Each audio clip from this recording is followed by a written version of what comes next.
আল্লাহ পাক বলতেছে, তোমার যদি কোনো পেরেশানি হয়, তোমার রিজিকের মধ্যে কোনো ধাক্কা আসে, কামাই রোজগারের মধ্যে কোনো ধাক্কা আসে, আর শান্তির জীবনের মধ্যে কোনো ধাক্কা আসে, কোন নারী যদি সে তালাক প্রাপ্তা হয়ে যায়, স্বামী তাকে ডিভোর্স করে দেয়, কোন পুরুষ সে তার স্ত্রী নিয়ে পেরেশানিতে আছে, কোন বাবা তার মেয়েটাকে নিয়ে পেরেশানিতে আছে, অর্থাৎ যাবতীয় এভরিথিং যত রকমের সমস্যা আর মুসিবত আছে, আল্লাহ পাক বলেন ইয়াজআল্লাহু মাখরাজা ওয়া ইয়ারযুকুহু মিন হাইসু লা ইয়াহতাসিব। তোমার রিজিকের জিম্মাদার আমি আল্লাহ হয়ে যাব, এমন জায়গা থেকে রিজিক দিব তুমি কোনোদিন চিন্তা করতে পারবে না, চিন্তা করতে পারবে না তুমি। রিজিকের ফয়সালা আসমানে হয়, জমিনে না। জমিনে ধান দেয় না, ধান দেয় আল্লাহ। জমিনে পানি দেয় না, পানি দেয় আল্লাহ। সন্তান প্রজনন মানুষ করে না, প্রজনন করেন আল্লাহ। সব কিছু মাওলা করেন। ওয়ায়ারযুকুহু মিন হাইসু লা ইয়াহতাসিব। রিজিকের জন্য চিন্তা করে তুমি তাকওয়ার থেকে দূরে সরে যেও না। রিজিকের জন্য কেউ তোমাকে আঘাত করবে, তুমি তাকওয়া করতে গিয়ে, তুমি ফ্যাক্টরিতে নামাজ পড়তে গিয়ে, তুমি কোথায় দিন পালন করতে গিয়ে মালিক তোমাকে অপসারণ করে, কোন স্বামী তোমাকে তালাক দিয়ে দেয়, তুমি তোমার মেয়েকে বিবাহ দিতে পারো না, অর্থাৎ যেই কোনো পেরেশানিতে পারে, আল্লাহ পাক বলেন তোমার রিজিকের জিম্মা আমি আসমান থেকে ফয়সালা করে দিব, রিজিকের জিম্মা আমি আল্লাহ।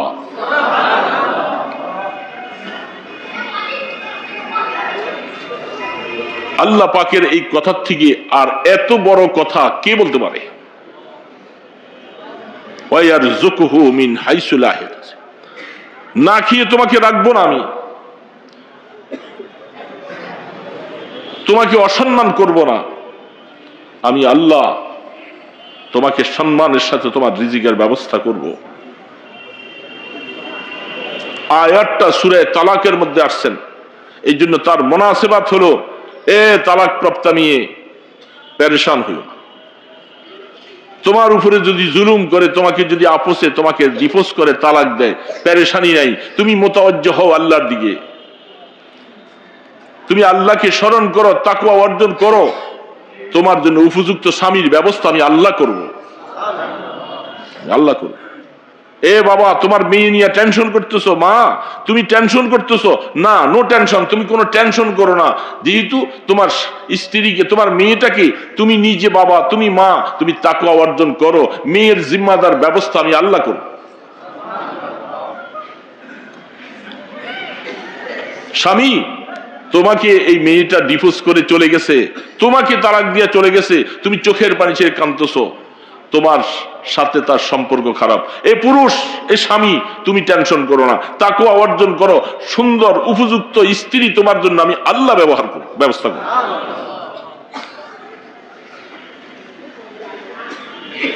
ওয়ামান ইয়াত্তাকিল্লাহ ইয়াজআল লাহু মাখরাজা ওয়া ইয়ারযুকুহু মিন হাইসু লা ইয়াহতাসিব। এর থেকে দামি কথা আর হতে পারে না। আমার আল্লাহ পাকের এই কথার উপরে যদি আমি উঠতে পারি, আমার কোনো টেনশন হবে না, কোনো পেরেশানি হবে না, কোনো পেরেশানি হবে না। সারা দেশের মানুষগুলি যদি, মুসলমানেরা যদি এই আয়াতকে যদি মোরাকাবা করে, এই আয়াতের উপরে যদি অনুশীলন করে মানুষগুলি যদি আসতো, আহা আহা, কিভাবে যে রাস্তা খুলে যেত, কিভাবে আল্লাহ পাকের সাহায্য আসতো, আমরা দেখতে পাইতাম যে আল্লাহর সাহায্য কিভাবে আসে। পারি না, পারি না।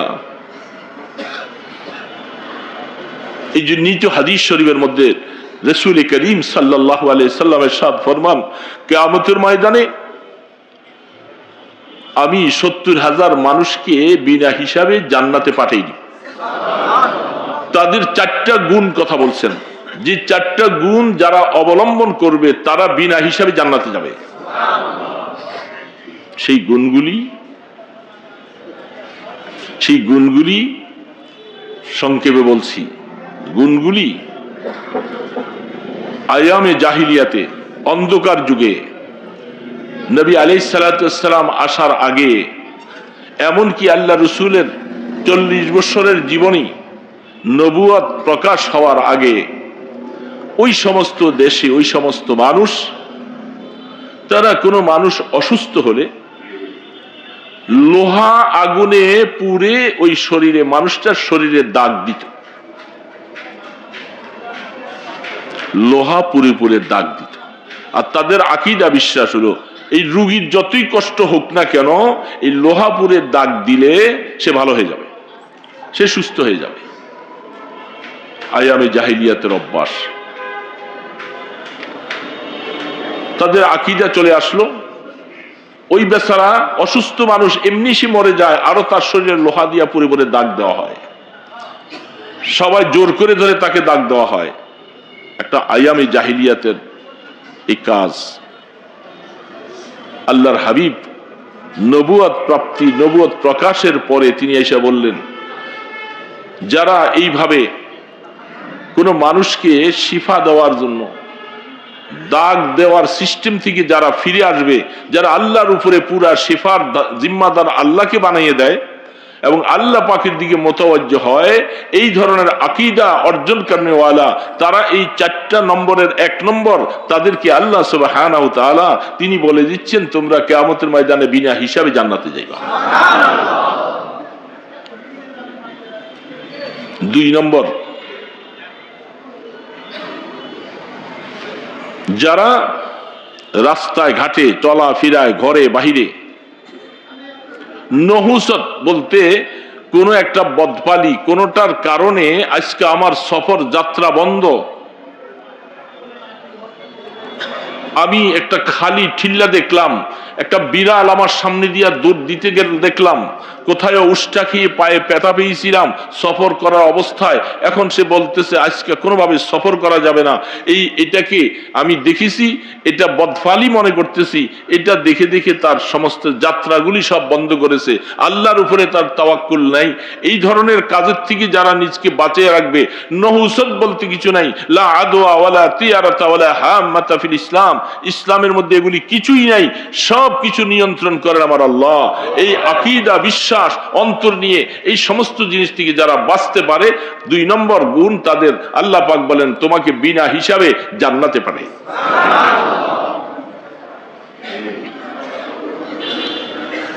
3 নম্বর, আল্লাহর হাবিব ইরশাদ ফরমান, যারা জীবনের সর্বক্ষেত্রে শিফা পাওয়ার জন্য শুধু তাবিজ তোমার ঝাড় ফুকটাকেই শুধু নির্ধারণ করেছেন, সীমাবদ্ধ করেছেন, এই জার ফুক দিয়েই সব শেফা হয়ে যাবে, জার ফুক দিয়ে সব ভালো হয়ে যাবে, তাবিজ তোমান দিয়ে সব ভালো হয়ে যাবে। এখনকার জমানার মানুষ কিন্তু তাবিজ তোমানের প্রতি এত বেশি আকৃষ্ট, মহিলা বলেন পুরুষ বলেন, শুধু কেবল এটা দরকার, একটা তাবিজ দিয়ে দেন, একটা পানি ভরা দেন, একটা মন্ত্র দিয়ে দেন। এমনকি ওই জমানায় এত বাজে মন্ত্র, এমন কিছু শব্দ তারা ব্যবহার করত যে শব্দগুলির কোনো অর্থ নাই, শিরকি শব্দ, কুফরি শব্দ, আল্লাহ বিরোধী শব্দ, এই সমস্ত শব্দ। এমনকি তারা এই শব্দগুলোর দ্বারা জিন ভূত ইত্যাদির কাছে অনেক সময় সাহায্য চায়, গায়রুল্লাহর কাছে সাহায্য চায়। আল্লাহ পাক বলেন এই রাস্তার থেকে যারা বেঁচে থাকবে, যারা তাবিজ তুমান কিছু ঝাড়ফুঁক করবে এবং সম্পূর্ণ তার নির্ভর হবে আল্লাহর উপরে। আমি অনেকবার মাঝে মধ্যে জুমার আলোচনা বলছিলাম, ইমানদার চিকিৎসা করবে, ভরসা রাখবে আল্লাহর উপরে।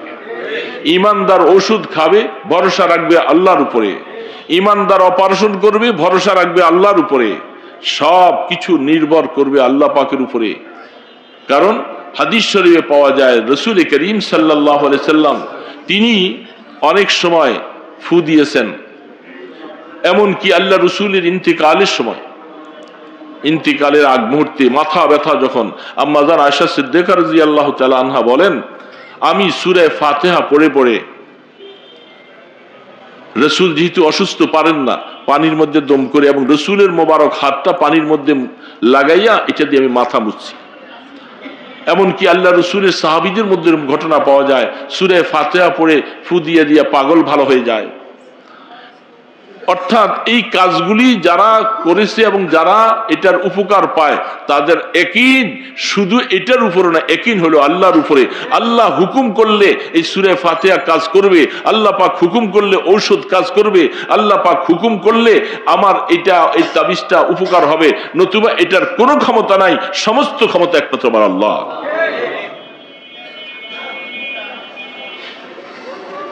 ব্যাখ্যা বললাম না, সময় কম। 4 নম্বর, যাদের সম্পূর্ণ সবকিছুর ব্যাপারে যার তাওয়াক্কুল, চারোটার সমষ্টি, চারোটার সারাংশ, চারোটার সারমর্ম, তিনটার চতুর্থ নম্বর যে তাওয়াক্কুল, সবকিছু আল্লাহ পাকের উপরে তার জীবনের তাওয়াক্কুল এত বেশি, সে আল্লাহকে ছাড়া কিছু বুঝে না। কোন ব্যাপারে সে আল্লাহকে ছাড়া কিছু বুঝে না। যত কিছুই তার সামনে আসে সবকিছু সে মাওলার দিয়ে অর্পণ করে, মাওলার কাছে ন্যস্ত করে। মেয়ের বিবাহ হয় না, পেরেশানি, ন্যস্ত করে কার উপরে? আল্লাহ পাক যেদিন করাবে সেদিন হবে। ছেলের বিবাহ হয় না, ব্যবসা বরকত হয় না, চাকরি প্রমোশন হয় না, বিদেশ যাইতে পারে না, অর্থাৎ সমস্ত কিছুর ব্যাপারে নির্ভর 16 আনায় 16 আনা নির্ভর কার উপরে? আল্লাহ। মুখে না, মুখে না, দিল থেকে, দিলের দ্বারা এই 4টা গুণ যারা অর্জন করবে, রাসূল করিম সাল্লাল্লাহু আলাইহি ওয়াসাল্লাম ইরশাদ ফরমান, এদেরকে কিয়ামতের ময়দানে বিনা হিসাবে আল্লাহ পাক জান্নাতে পাঠিয়ে দিবেন। কারণ যাদের জিন্দেগির মধ্যে এই সমস্ত জিনিস চলে আসবে, এরা আল্লাহ পাকের হুকুম পালন করার জন্য 16 আনায় 16 আনা চেষ্টা করবে। কারণ এক সময় নামাজের সময় হয়েছে, দোকানে বেচা কিনার ভিড় চলছে, নামাজের সময় চলে যায়, সে বলবে যে আরে এরকম হাজারো কাস্টমার কত আসবে আর যাবে, এই জন্য নামাজকে আমি নষ্ট করবো না, নামাজ নষ্ট করা যাবে না, কাস্টমার চলে যায়, যাক আমি নামাজ ঠিকঠাক। সব কাজের মধ্যে আল্লাহর উপরে পুরা 16 আনা নির্ভর করে। এই যোগ্যতা অর্জন যদি আল্লাহর কোন বান্দা করতে পারে, আল্লাহ পাক বলেন ঠিক এই আয়াতের সাথে সামঞ্জস্য, ওয়া মাইয়াত্তাকিল্লাহ ইয়াজআল লাহু মাখরাজা ওয়া ইয়ারযুকুহু মিন হাইসু লা ইয়াহতাসিব। কোনো পেরেশানি নেই, কোনো টেনশন নাই, শুধু তাকওয়া, তাকওয়া, ইত্তাকুল্লাহ, ইত্তাকুল্লাহ, ইত্তাকুল্লাহ, আল্লাহকে। এবং একটা দুইটা নয়, এরকম আয়াত কোরআন শরীফে অনেকগুলি আছে। এই জন্য দোস্ত হাবাব, যুবকেরা সবাই এই ছোট্ট আয়াতের উপরে অল্প সময় কয়েকটা কথা বললাম। আমি দোয়া চাইতেছি, বলনেওয়ালা শুননেওয়ালা আল্লাহ আমাদের সকলকে এই আয়াতের উপরে উঠে আসার তৌফিক দান করেন। প্রত্যেকটা মানুষ যেন আল্লাহ পাকের জন্য আমরা আপন হয়ে যাই, আমরা আল্লাহকে ছাড়া যেন কিছুই না বুঝি, সব নির্ভর করবো আল্লাহ পাকের উপরে। এই জন্য আল্লাহ তাবারক ওয়া তাআলা আমাদেরকে যত ঝামেলা, যত কিছু, মাওলা আমরা তোমার কাছে বলবো, তোমার দিকে মতওয়াজ্জহ হব, তুমি রাস্তা খুলে দিবা। আমাদের মধ্যে ত্রুটি বিচ্যুতি হতেই পারে, আমরা তো তোমার গোলাম, তুমি আমাদের মনিব, আমরা তুমি যেমনটা চাইছো অমনটা আমরা অনেক সময় পেশ করতে পারবো না, চেষ্টা করব। এই ত্রুটি বিচ্যুতিগুলি ক্ষমা করে দিও। তুমি আল্লাহ আমাদের জন্য ভালাইয়ের ব্যবস্থা করো, তুমি আমাদেরকে মঞ্জুরি দান করো, এবং তোমার কাছে আমাদের জন্য তাকওয়ার যে মাকাম, সেই মাকামে উঠাইয়া আমাদেরকে তুমি এরকম বিনা হিসাবে জান্নাতে যাওয়ার জন্য কবুল করে নিও। তো দেশের মাদ্রাসার মাহফিল আসতেছে ফেব্রুয়ারি 4 তারিখ, আমরা প্রস্তুতি নেই। এবং আমি যোগাযোগ করেছি, চেষ্টা করেছি, ওইখানের উপর লেভেলে যারা ছিল তারা বলছে যে অনেক সময় ছোট ছোট কিছু প্রোগ্রাম হয়ে যায়, আপনারা করে ফেলেন, অত বেশি ঝামেলা বাড়াবেন না এবং বিশাল হইচই করেন না। এই জন্য আমরা আশা করতেছি আমাদের প্রোগ্রামটা, কারণ আমাদের বেদাতি এলাকা, বেদাতি মানুষগুলি তারা নবীর দুশ্মন, আল্লাহর দুশ্মন, ইমানদারের দুশ্মন, এবং বিশেষ করে হক্কানি ওলামায়ে কেরামের দুশ্মন। এই জন্য সেই দুশ্মনদের বিভিন্ন ষড়যন্ত্র হতে পারে। তো সেই ষড়যন্ত্র যেটা যেরকম ভাবে আসে আমরা ওইভাবে মোকাবেলা করব। তারপরেও আমরা প্রস্তুতি থাকি যেহেতু আপনারা সময় খুব কাছেই চলে আসছে, ফেব্রুয়ারি 4 তারিখ, আমরা আমাদের টিকিটের কথা শুনছি। কত টাকা মনে আছে? 600 টাকা আপ ডাউন টিকিট, 600 টাকা। এর মধ্যে মেহমানদারি এবং খানাটা তো মাদ্রাসা থেকে হবে ইনশাআল্লাহ। এই জন্য আমরা প্রস্তুত থাকি এবং কি টাকা জমা রাখি। আল্লাহ না করুক, কারণ মানুষ যদি এমন কোনো সমস্যায় পড়ে যায়, যদি কঠিন হস্তক্ষেপ চলে আসে, অসুবিধা নাই ইনশাআল্লাহ, নাম ঠিকানা তো লেখাই থাকবে, আপনাদের টাকাটা ফেরত দেওয়া যাবে, কোনো অসুবিধা নাই। আর যদি ওই সময় যদি কেউ মনে করে আমি টাকাটা মাদ্রাসা আল্লাহ দান করেই দিব, তাও দিতে পারে, কোনো অসুবিধা নেই। আমরা উভয় সাইড ক্লিয়ার রাখবো ইনশাআল্লাহ। আমরা টিকিট সংগ্রহ করব এবং চেষ্টা করব আল্লাহ যেন মাহফিলটা সুন্দরভাবে করার তৌফিক দান করেন।